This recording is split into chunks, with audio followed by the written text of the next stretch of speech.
ஃபர்ஸ்ட்லன்னு சொல்லு. ஒரு மாப்பிள்ளை வந்து மாமியார் வீட்டுக்கு போயிட்டு சாப்பிட போயிருக்காரு. மாமியார் புதுசா கொழுக்கட்டை எல்லாம் பண்ணி கொடுத்துருக்காங்க. கொழுக்கட்டை சாப்பிட்ட உடனே அவருக்கு என்ன இது நல்லா இருக்கு அப்படின்ட்டு மாப்பிள்ளை சொல்லியிருக்காரு. இது என்ன பேர் இருந்தாலும் கொழுக்கட்டை மாப்பிள்ளைன்னு சொல்லியிருக்காரு. சரி நான் போய் வீட்டுல போயிட்டு உங்க பொண்ணை பண்ணி கொடுத்து சொல்றேன்னு சொல்லிட்டு போயிருக்காரு. போக போக போக கொழுக்கட்டை பேர் மறந்து போயிட்டு கொழுக்கட்டை பேர் மறந்து போயிட்டு அவங்க போய் என்னென்னமோ விதவிதமா என்னென்னமோ அந்த கட்டை இந்த கட்டை என்னென்னமோ சொல்றாரு. புரியுன்னா பொண்ணுக்கு வந்து எனக்கு ஒன்றும் தெரியவே இல்லை. உங்களுக்கு இது கூட தெரியலையா, உங்க அம்மா உங்களுக்கு இது கூட சொல்லி தரலையா, கோவத்துல அடிச்சுட்டாரு பொண்டாட்டிய. ஃபுல்லா அடிச்சு கையெல்லாம் குழக்கம் அப்படியே குட்டுக்குண்டா வீங்கிடுது. வீங்கினோடனே அப்புறமா சொல்றாரு, ஐயோ என்ன இப்படிலாம் அடிச்சிட்டீங்களே, நான் கொழுக்கட்டை மாதிரி வீங்கிச்சு பாருங்க.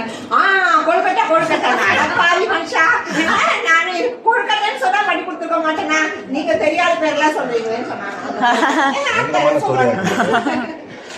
அதுல இந்த கதை நிறைய போகும்போது தடிக்கி விட்டு கீழே விழுந்துருவான். அதெல்லாம் மறந்துடும். கதை நிறைய இருக்கு. என்னத்தா அப்படின்னு சொல்லி விழுவான் கீழே. அது என்னத்தா சொல்லிட்டு போனாங்க. அது கழுதிங்கிறது அப்படின்னு என்னத்தான் சொல்லிட்டு